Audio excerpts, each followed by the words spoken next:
Ini bu umur udah mabas. Mau ke sana jasu kumme. Hello mayam, ado mayam ngasi ki video sidi ko yam sathina unique ko ba bakal ki video ni. Do mayam kari no dus mayam na dum uram bani ko. Ngasi se aina akoi jumgi panja ba boroi sing se. Asi su aina ngasi di mukbang tora ga na to bane ba. Adi na han ngai di dum chak cha da na haw thum ama ma cha da na dum mukbang tau ki da na. Do ngasi se aina yam adi different oi ba bakal ma gi thabak tau ning ba hai tare ko aina tau na da ba yam na different oi ba bakal ma tau ning ba hai tare.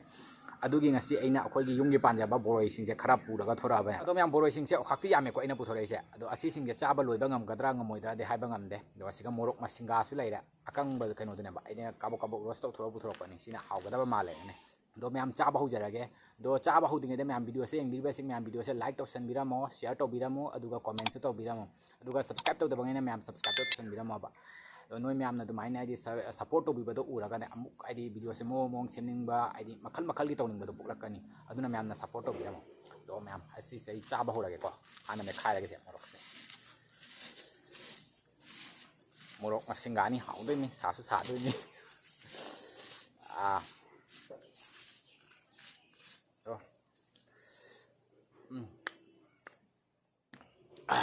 wo ye phaja de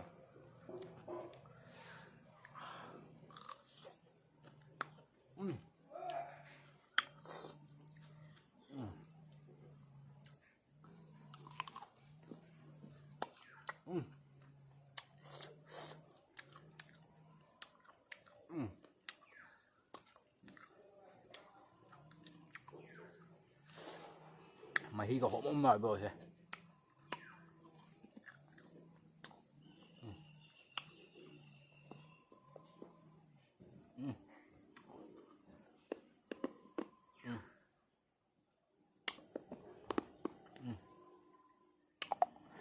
Pasti hao bo se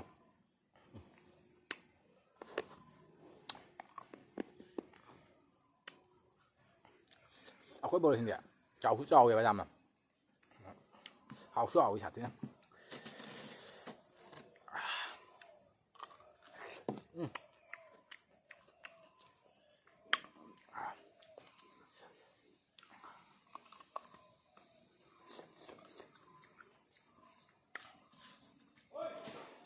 một hơi chậm cha đây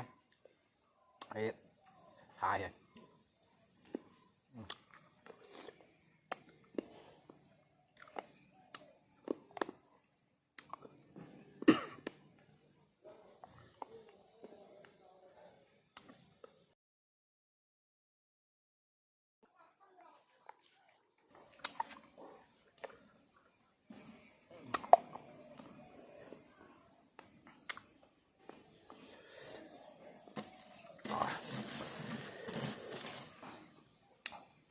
Sumaya nung phado hay cha ba si ma haw ni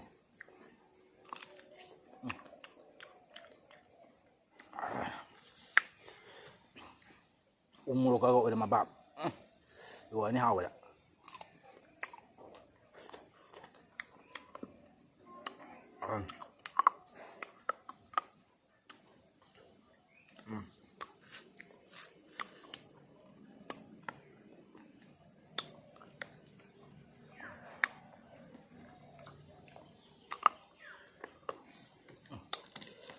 ya ma chung phalan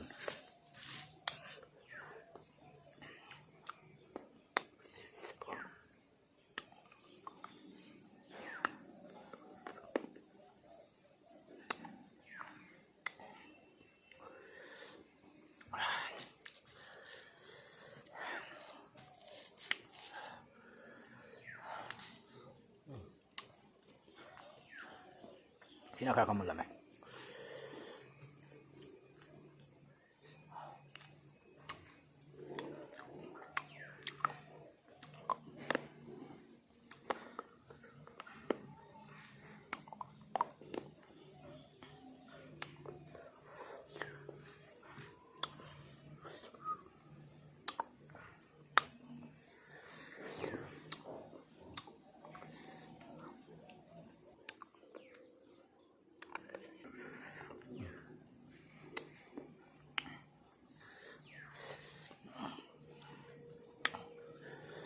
Hãy ngang sức với tên đại sự thật thế hả anh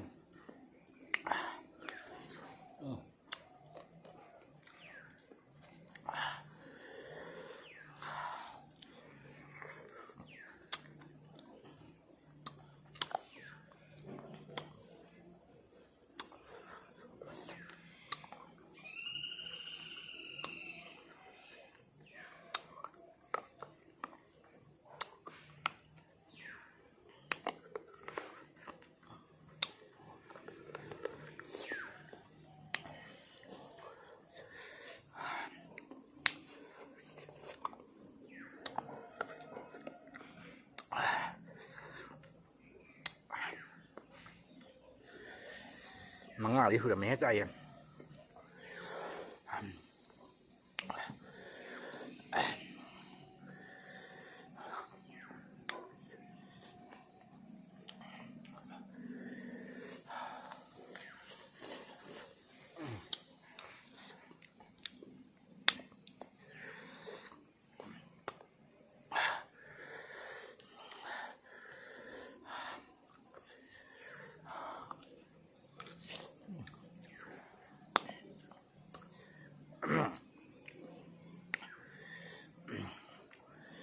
Jabo kumme wala.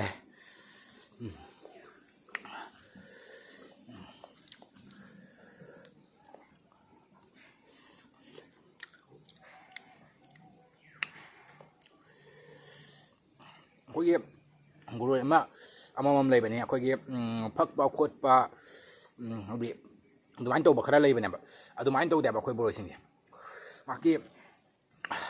sumaina ngang silak bai tak se hawa si dak singa kogi hele ba kogi thumurok sumaina thumurok cha ba gi ne kogi kay ani hendok thoidok na kogi sinba mak oidraga sune hendok thoidok na sinba hendok thoidok na thumba mak oidana kogi thumurok ka chabda jam pak na bai do adu do hawi sathina handi pingai da am su da cha mi cái chân là nó thích chạy nhỉ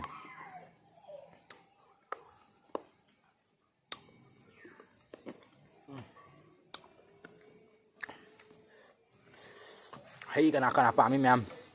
comment hai bi mo nupa khang nupi khang dia hay pa ma da nupa nupi ai lai tia ba hau ba sa ba nupa nupi hai lai tia ba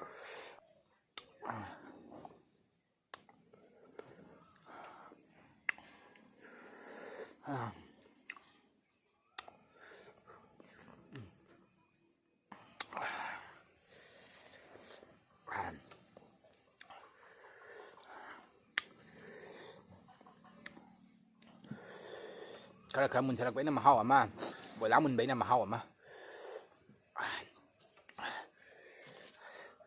pin ga da ni bo umuro ora ma bas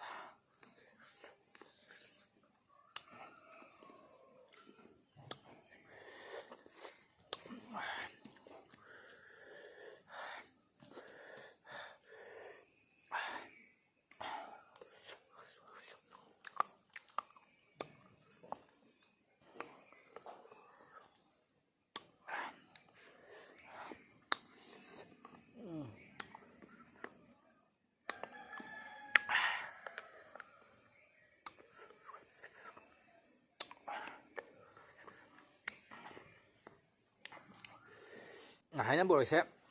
số máy nó cha ni số máy video nằm ngay khang đẹp đúng không umok thôi lấy bật thuốc order vậy nó tại vì gì cái thuốc của umok lấy ra mà đi chị cha bảo hảo quá đó này một khi là chị cho hảo ấy bạn mà xin ngáo số xe vào đó coi cái umok hay nó toa liền nè một cái hảo rồi nè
bà lấy xem đi mà đi gặp bạn không mâm nè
yaga kumme ma'am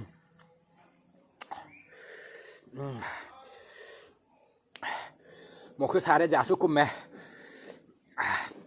bolan chak chang ngam gadra ngamoi da khang de simna lo chalage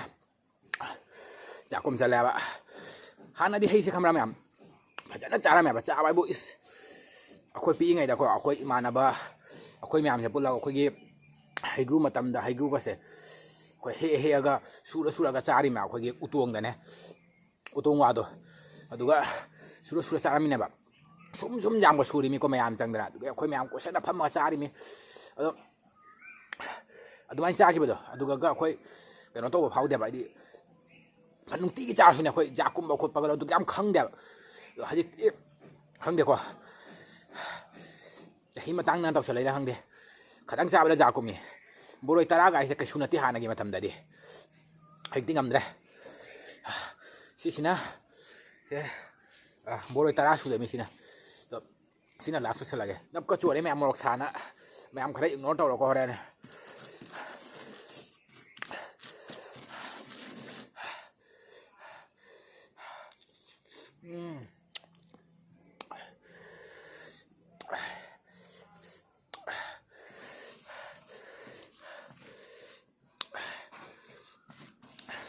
tara di su lage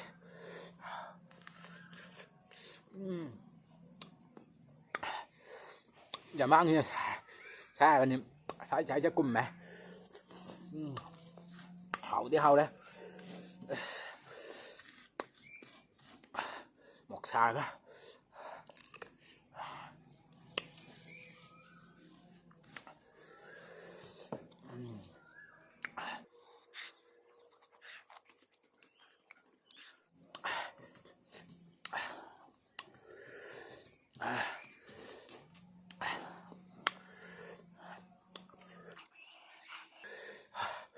sáng nay mẹ một cái phải thì cái chip là hàng nè một sao mình nè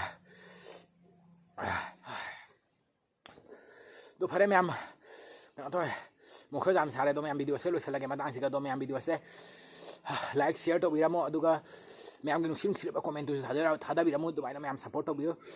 ตัวแมมวิดีโอเสร็จแล้วก็มาตั้งสิกับตัวแล้วก็ตัวมาทำวิดีโอตัวบังเทิงนะ